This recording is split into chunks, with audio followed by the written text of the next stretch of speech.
How have the Baltimore Ravens rookies fared so far during the 2022 season? We dive into a rookie report coming up next here on Locked On Ravens. You are Locked On Ravens, your daily Baltimore Ravens podcast, part of the Locked On Podcast Network, your team every day.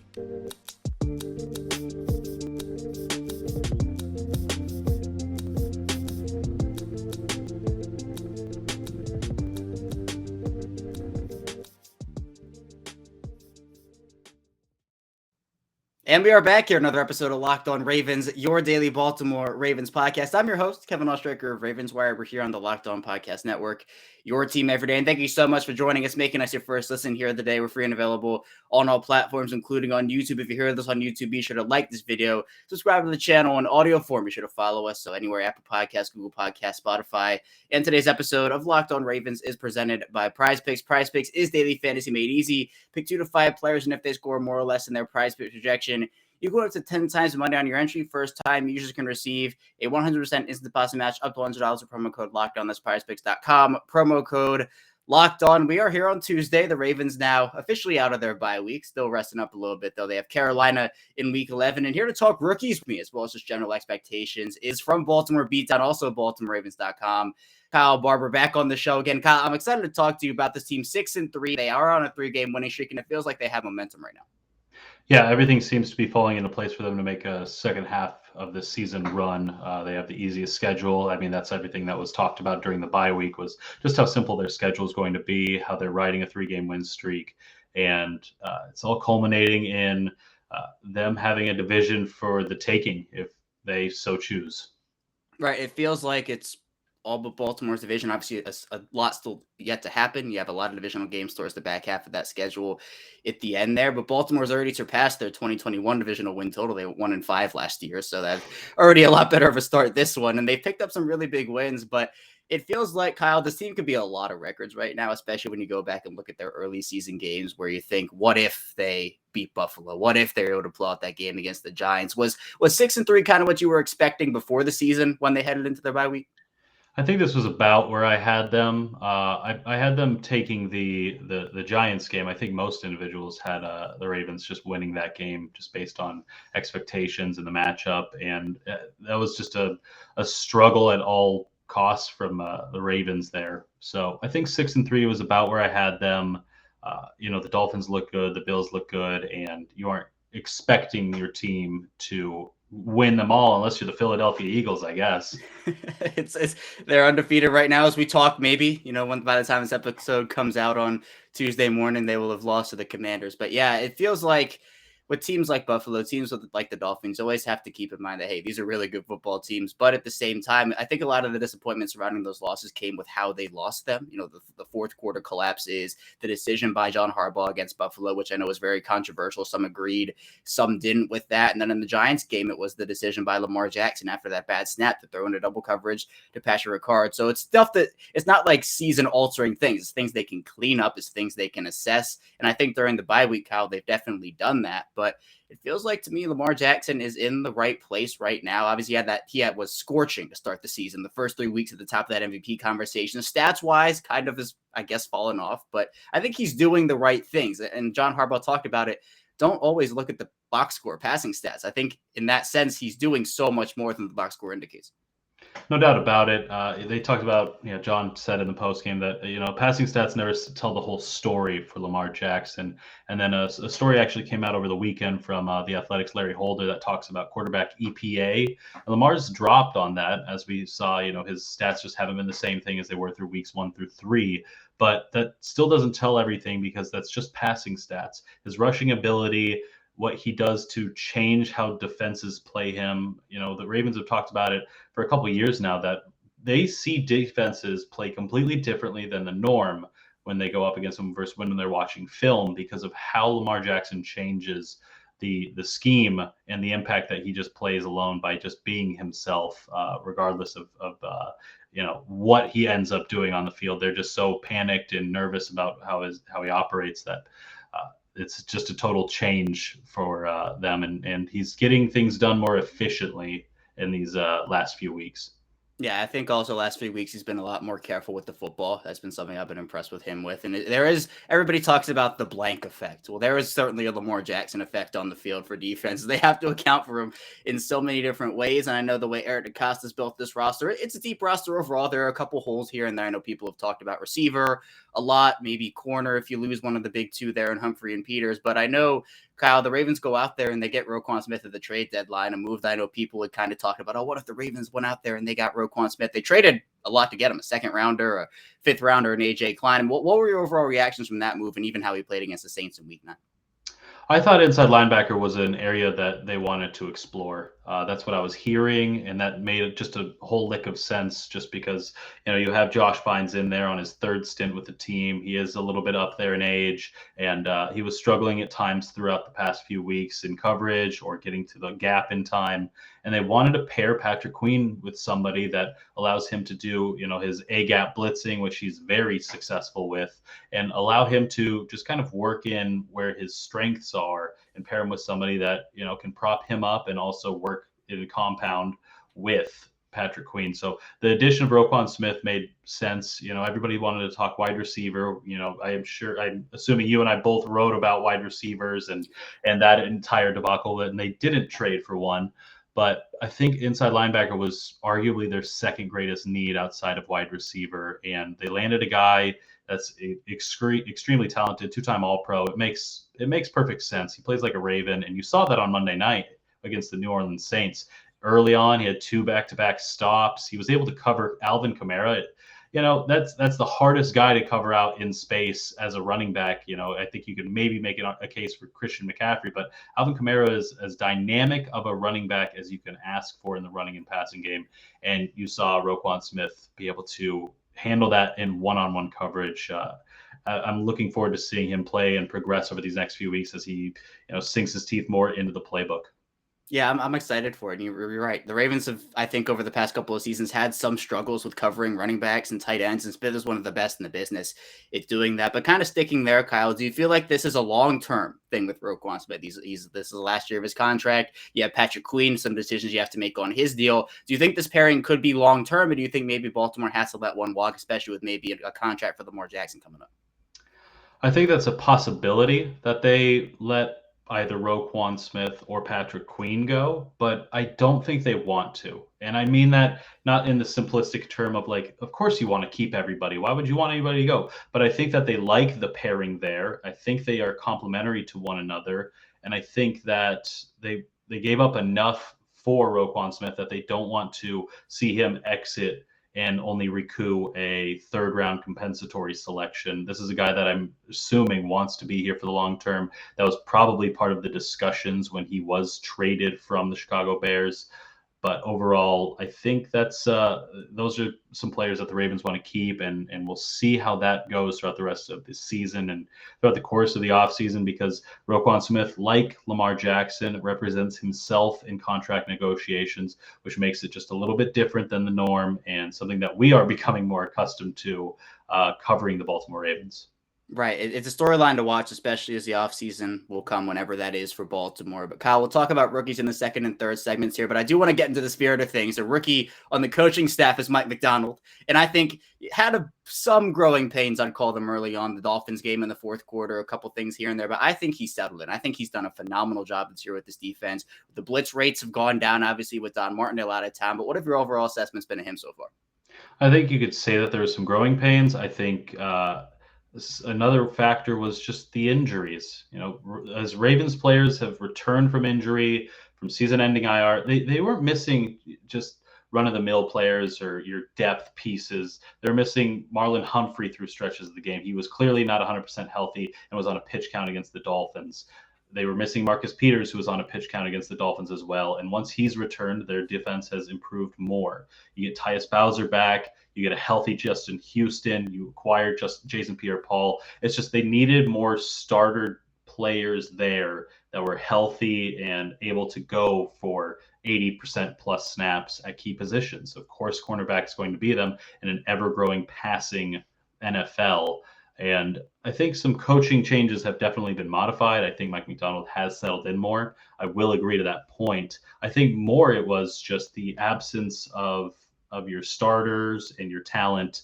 And, we're seeing that continue as we get out of this bye week. Tyus Bowser is probably going to take on more of a role. We might see David Ajabo down the stretch. Marcus Williams is hopefully going to return after the injury to his wrist here in about December, is what people are kind of projecting. So they're only gaining more tools, more talent as things go on, and they're getting better. And it's clear that having those players in tandem with Mike Macdonald getting, his feet more, under him as a coach and a coordinator, things are progressing. Yeah, you mentioned the injuries. The Ravens lost Kyle Fuller early in the season. Michael Pierce went down as well. So it was shuffling guys as well as getting those guys back and getting the injured players back into the swing of things. And I think as those guys have gotten into the swing of things, Mike Macdonald's defense has certainly thrived in Flores. But in the second segment, we'll dive into the first five of Baltimore's 2022 rookies, starting off with Kyle Hamilton and going from there. So be sure to stay tuned. Still a ton to talk about here on the show. But first, this episode is brought to you by Prize Picks. And I love fantasy. I'm in a ton of different leagues, but if you want a different twist on fantasy, be sure to try out Prize Picks. And I love how easy it is to use and also the games and format that they have and how it works as you pick 2 to 5 players. And if they will go score more or less in their Prize Pick projection, you go up to 10 times the money on any entry. There's no competing against other people. So it's Uber's projections available. Prize Picks offers projections on any sport that you watch, including the NFL, the NBA, the MLB, you have NHL, PGA, college football, college basketball, and more. As you can be made in 60 seconds or less, it's that easy. They have safe and fast withdrawals, and they're currently operational in over 30 states and Canada. So download the Prize Picks app, go to prizepicks.com to sign up and play daily fantasy sports. First time users can receive a 100% instant deposit match up to $100 with promo code locked on. If you deposit $100, Prize Picks will give you $100. You deposit $50, Prize Picks will give you $50. So don't forget to enter promo code locked on and sign up for an instant deposit match of up to $100. Also, this episode is brought to you by Simply Safe. And the Ravens defense has been very secure as of late. But if you've been thinking of securing your home with home security, but have been putting it off, you want to listen up because right now, Locked On Ravens listeners can order the #1 rated Simply Safe home security system for 50% off. This is their biggest offer of the year, and you won't want to miss it. Simply Safe was named the best home security system in 2022 by U.S. News and World, which was their 3rd year in a row. And in an emergency, 24/7 professional monitoring agents use fast protect technology exclusively from Simply Safe to capture critical evidence and verify the threat is real, so you can get priority police response. Don't miss your chance to save big on the only security system that so many recommend. Get 50% off any new Simply Safe system at simplysafe.com/lockedonnfl today. This is their biggest discount of the year, so don't wait. That's simplysafe.com/lockedonnfl. There's no safe like Simply Safe. We're back here diving into our second segment of Locked On Ravens. Kevin Allshaker still here with Kyle Barber of Baltimore Beatdown and, of course, BaltimoreRavens.com. And, Kyle, I know so many people, you and I included, were so impressed with Baltimore's draft class. 11 rookies, 10 make the roster. Tyler Beatty's on the practice squad, so we won't necessarily touch on him today.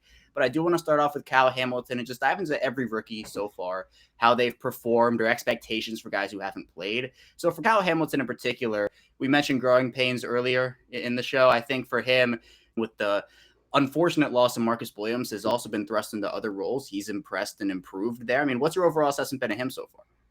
Yeah, he's definitely grown as a player and progressed and developed and matured over the last few months. Even, looking back to rookie minicamp, he had a lot of ups and downs. This is a guy that, throughout rookie minicamp, he looked like to be on another level. You watched it as he communicated with his teammates, as he was working on the back end when it was just the rookies there and the UDFAs. He looked like the guy in charge, and it made a lot of sense for him because he was the number 14 overall selection.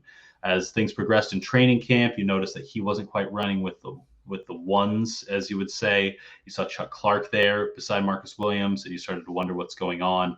And then there was some struggles, of course, against Isaiah Likely, which we all know how talented he is. But at the time, people were freaking out because your number 14 overall selection is getting beat back by your late round tight end that you selected second in this draft. So I think there were some concerns. But looking over his play over the last few weeks versus what it originally was, he's seen great strides in development. Coach John Harbaugh has given him, far more positive notes and said he took a lot of accountability. He listened to wiser counsel, and that he started to step up. And talking with him, I asked about how he played 75% of snaps against New Orleans Saints. They ran 3 safety looks with Geno Stone, Chuck Clark, and Kyle Hamilton, and you can definitely tell that there's more confidence in his play. He's playing more more quickly. You can see him, making the reads a little bit faster, and that's so important for these young players. And overall, I think the biggest takeaway is Kyle Hamilton's an incredibly young player. I think he was one of the youngest first-round picks in that draft. I can't quite remember specifically what the number is on there, but he's an incredibly young player, and he's only expected to get better. These guys aren't polished, finished projects coming immediately out of the draft. And, for all the hype that was behind him, of course, you'd want to see a little bit more. But overall, he's playing well, he's excelling, and he's helped put this defense, back into a stronger position over the last few weeks.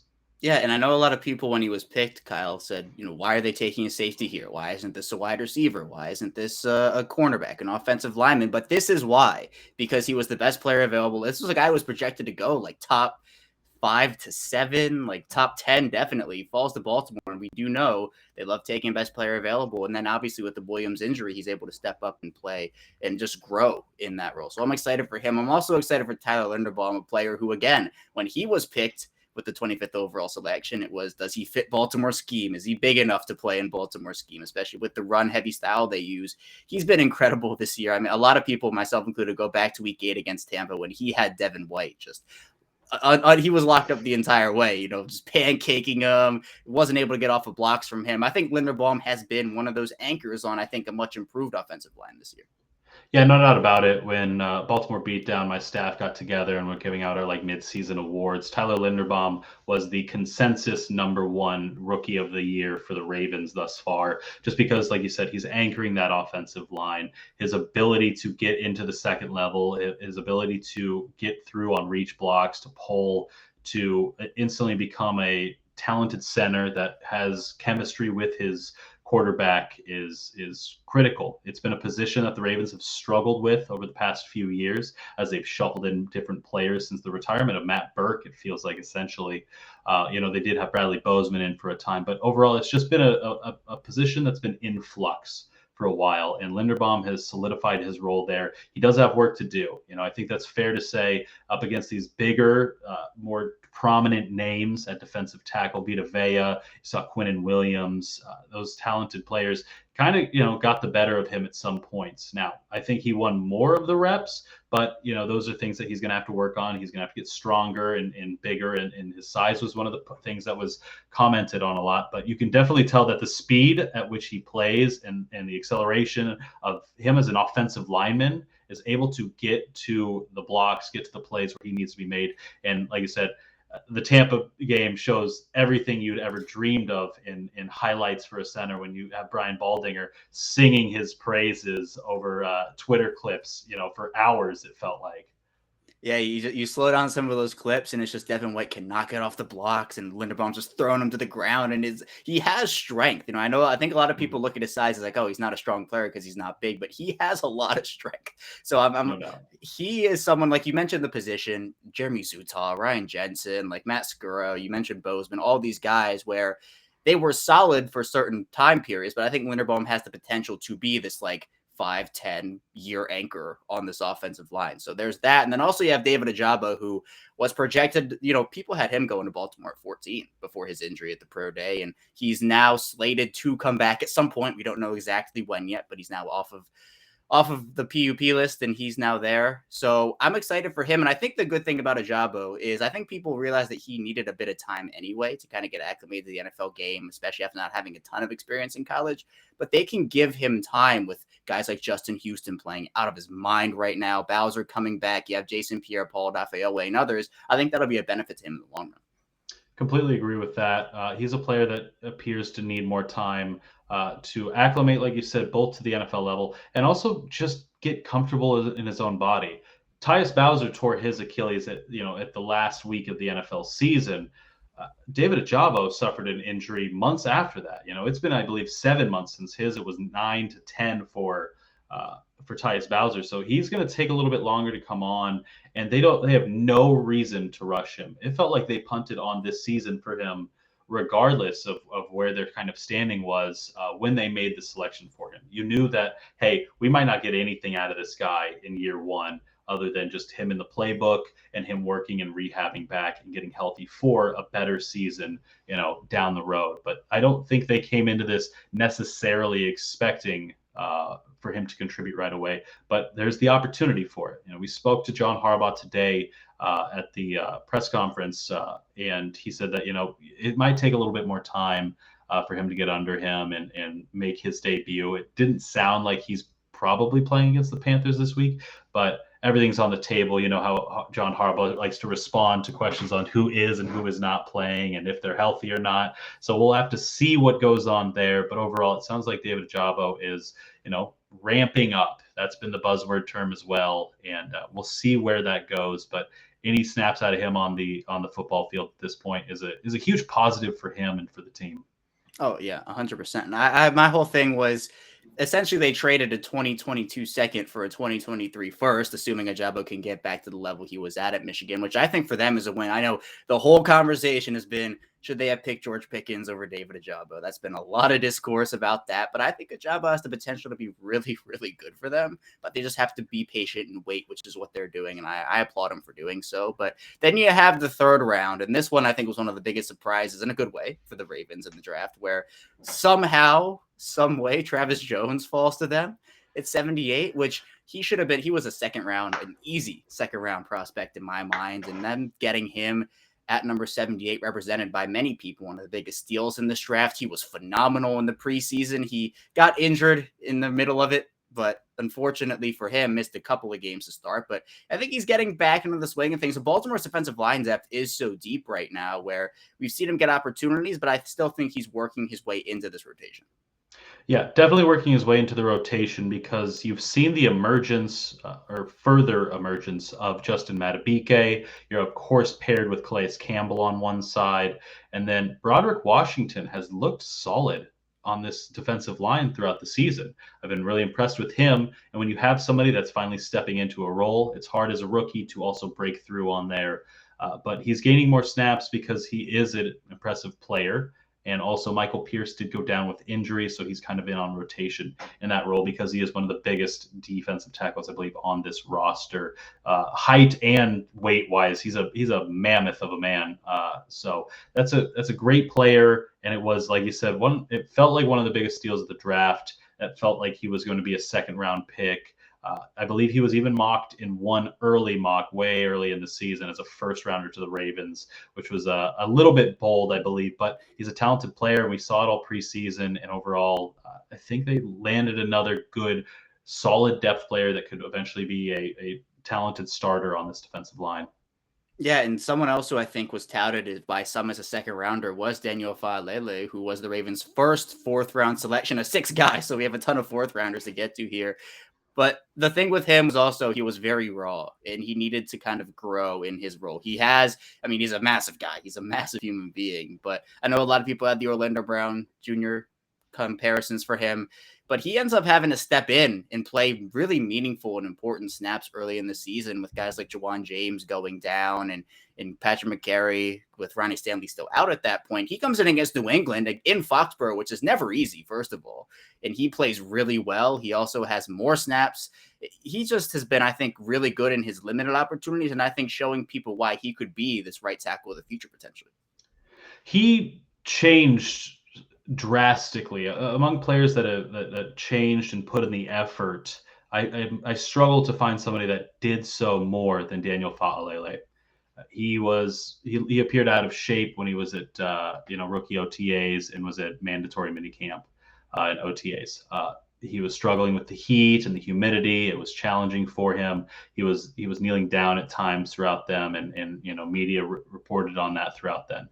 Once mandatories was over and they had their break before training camp began, he resided. He stuck with the training regimen here for the Baltimore Ravens at their facility in Owings Mills, and he passed the conditioning test day one. And we all know how infamous the conditioning test is and how much it's talked about when any player misses it. He passed day one. He was out there on the field, and he stuck to it, and he credited the strength and conditioning staff of the Baltimore Ravens. He was really, and Greg Roman gave him a bunch of praise for doing that, and he had to make that decision. The team can't keep you there, but you can make the decision to stay there and work on things.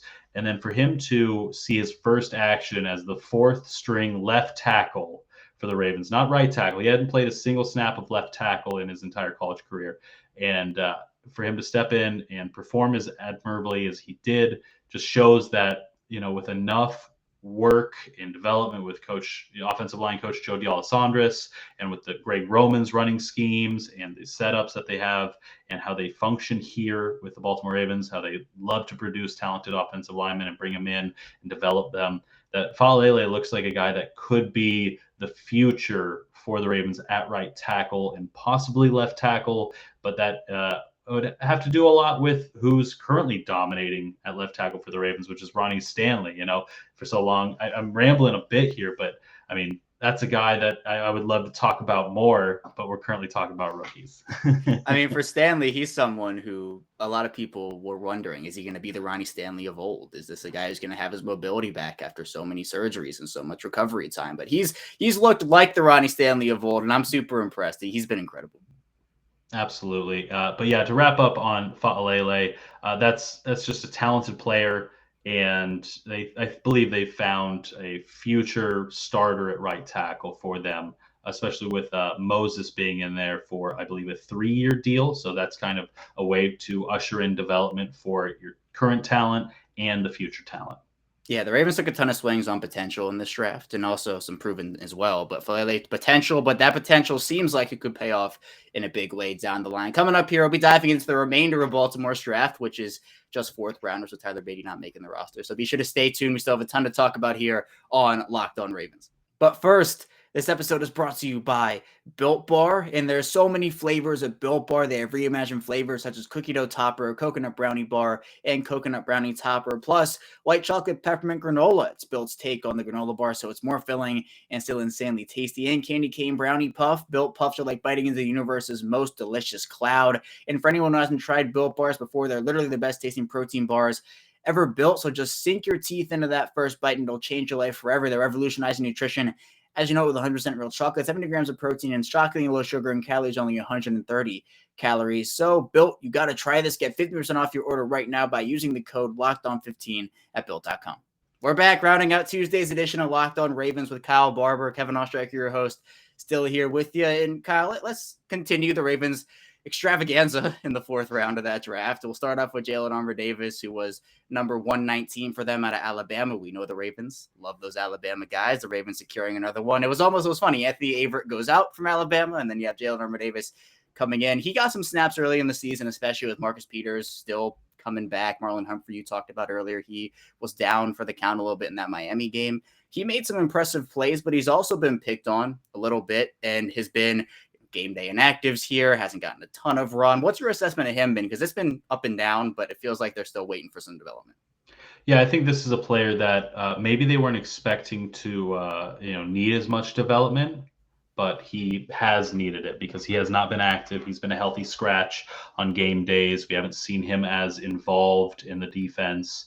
And after some struggles against the Miami Dolphins, we have not seen him as much. He was active, I believe, for the New Orleans Saints game. He got some special team snaps in on there.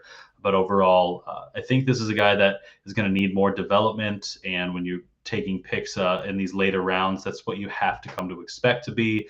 And the Ravens are in a good position with that for two reasons. One, because if he is developed and he's ready to start or he's ready to jump into a role at the number 3 or the number 4 spot, you have that guy there. But you also don't have to thrust him into the number 1 or number 2 spot unless your talent ends up going down. Sometimes that happens. The Ravens are very familiar with that, but also they're familiar with having too much talent at the corner position. And they weren't expecting, I believe, to see Marlon Humphrey, Marcus Peters, and Kyle Fuller all be absent in those first few weeks to kind of miss time and shuffle things around. So I think Jalen Armour-Davis is a player with a lot of upside, but there's the untapped potential that we haven't seen, and that stuff is more going on behind the scenes. Yeah, it feels like Baltimore for the last couple of years has started the year with those 50 million healthy corners, and they end the year with 2 of them. So I think it's been a little better health-wise. The Fuller injury was not a great start to the year for them, but so knock on wood, hopefully they'll be able to kind of continue through with all their guys healthy moving forward. But next, Kyle, we have Charlie Kolar, Iowa State tight end at 128. And this is a player that obviously has not played so far this season, but is inching closer to that return. What are your expectations for him? I don't have a lot of expectations for him just because we haven't seen a whole lot. He didn't participate in training camp. He was spoken about by Coach John Harbaugh too, in a similar vein with David Ojabo, that like these are rookies that weren't here for training camp. They had to go with surgery and rehab, and they've had to grind a lot just to get back to healthy, let alone to be in playing shape or in game day shape. And I think the expectations are kind of similar to Ojabo in that he's going to take more time to develop, and he seems more like a luxury than a requirement at this point, just because the Ravens have the deepest tight end room in the NFL. I asked that to tight ends coach George Godsey for the Ravens over the bye week, and I asked if this is just so much for riches in this on this roster, and he said, yeah, I'd put this room up against any other, because they have Mark Andrews from top to bottom. It's just talent and depth, and you have an all-pro as your number one guy, and going down the list, you just have a lot of different and unique players and abilities there. And like I said, Kohler's going to be a guy that is a bonus and a boost if you can add him there, but certainly not a desperation requirement to get this rookie up to speed. We got to get him on the field and get him worked in. This is a luxury that you're able to work with and develop talent. Yeah, and I know we all know who Mark Andrews is, but Josh Oliver stepped up and played really good football. Isaiah Likely we'll talk about in a few minutes here. But Kyle, we got to get to the special teams portion of things here. I remember how much you love talking about special teams. Jordan Stout was their next pick. 130, and everybody says a punter in the fourth round. What are you doing? But it seemed at that point the future of Sam Cook was uncertain at best, based off whether he would return or not. He obviously announced his retirement a couple days after this, but I think Stout's played really well. Obviously, big shoes to fill and a couple punts here and there that you're like, oh, maybe that one could have been a bit better. But I think Stout's been a home run for them so far. I think when you draft a punter in the fourth round, you have to have instant success. I think that's just what comes with it as being a punter or a special teams sole specific individual. Long snapper, that doesn't happen too frequently. Kicker, it happens intermittently, of course. And punter, we saw 2 of those occur, I believe, maybe even 3 occur in this draft. And Jordan Stout's played well. I think he definitely needs to play better. He has in recent weeks improved, be that jitters, be that just, catching some unfortunate bounces, some wins, some snaps, something different, adjusting to this game. Maybe those are the issues, but he has rounded out some of those less fine edges in his game. And I think one of the most important impacts, for his position is also being Justin Tucker's holder. That was a huge interest as to why they wanted him as a Baltimore Raven. On his pro day, he only held and did holds for field goals instead of actually doing any punting and stuff, because his punting, it speaks for itself. His holding is now speaking for itself with the Ravens, because he's working with the most accurate kicker of all time, and it sounds like things are going pretty well because they've been pretty darn accurate throughout the season. And overall, I think Jordan Stout's done well. I would like to see further improvement. I think it's fair to request that and kind of expect that, just because of his draft status and what you expect out of Ravens special teams units.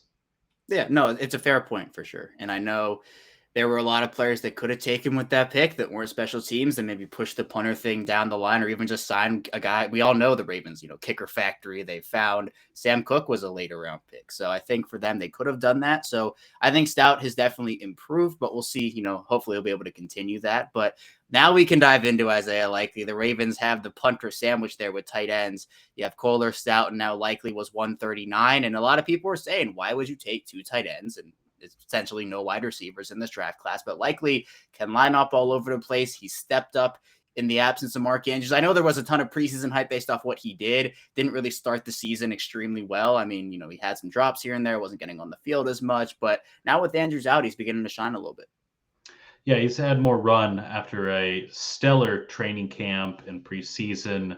We finally got to see what was on display when Mark Andrews exited against the Tampa Bay Buccaneers, and he went and showed off those. He was in preseason form, which was rather peculiar.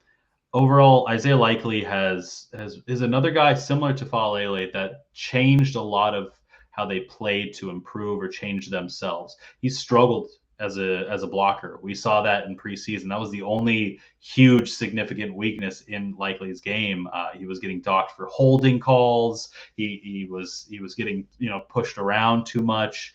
And in the last few weeks, he's had one of the highest run blocking grades for the offense. He, I believe, received an elite grade for one of the weeks.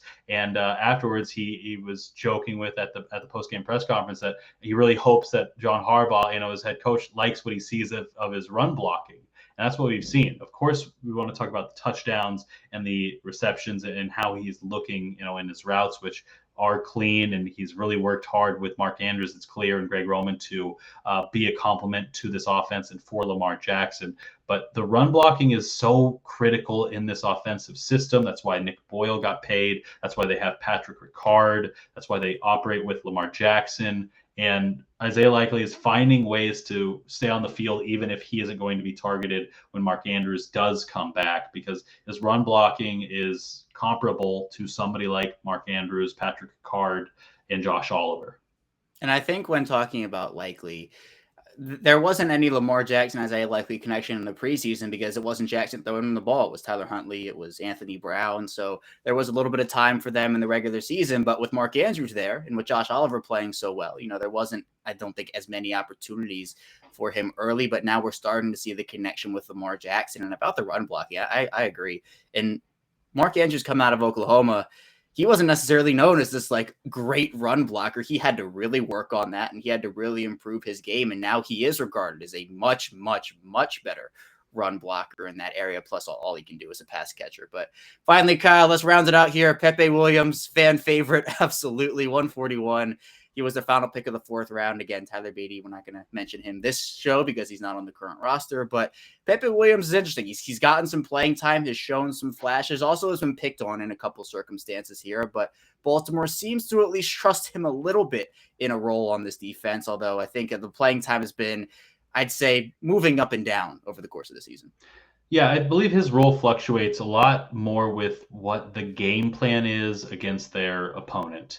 He's a guy that they want to try and find a little bit of mismatch on, similar to Kyle Hamilton, but Pepe Williams doesn't have as much of a diverse role as somebody like Kyle Hamilton, just due to the size speed combination and matching up with specific tight ends or with big nickel options or even in dime roles. But Pepe Williams, they really like to utilize as another player that can play a whole host of positions. Watching over his tape, even at Houston, I believe it was Houston, and he would play corner outside, he'd play inside, he was playing safety, he was playing both sides on the safety, he was playing dime, and they utilized him in kind of those roles and rotated him around, and they want to see somebody jump up into the number 3 cornerback role, be that Brandon Stevens, Jalen Armour-Davis, or Pepe Williams, with Kyle Fuller, as we mentioned, going out after a short stint here in Baltimore, unfortunately. But I think Pepe Williams is another guy that fans need to temper a little bit of expectations, just because he was one of the last picks for this draft. And it's going to take time to develop. Like we said, with these cornerbacks, the Ravens are a little bit, fortunate that they don't have to thrust these young guys out there, and they're able to work behind 2 all-pro cornerbacks and learn and develop and grow, and also get run in these games without being thrust into highly volatile situations. Right. And I think that's one of the best parts about this class, where you did draft players who could step in immediately. We've seen that with Linderbaum. We've seen it with a couple of others. But then you also have the development aspect where you don't have to throw them in, and you have the depth on the roster to say, hey, you know what? You can take a year. You can take however much time you need to get acclimated and not necessarily throw them into roles they're not ready for. So I've been impressed with the class so far. Hopefully they'll be able to continue their momentum moving forward. But Kyle, I appreciate you. That's all I have for you here today on the show. Please tell people where they can find your work and what you're working on. Absolutely. You can find all of my work at Kyle P. Barber. It's posted on my Twitter account at Kyle P. Barber. I write the post-game and Monday editions of Late for Work for BaltimoreRavens.com, and I'm the managing editor of Baltimore Beatdown. So when you're done listening to and reading Ravens Wire-related content, you can pop on over to our site, and we'll be a complimentary piece to your edition at BaltimoreBeatdown.com. Tons of great Ravens content out there. Kyle, of course, contributing in multiple different aspects. So all the links to his work will be in the description below. But thank you again, Kyle. That's all I have for you here today on Locked On Ravens. When we get back here tomorrow, it's more Ravens content, of course. So be sure to stay tuned for that. You'll see it right back here tomorrow.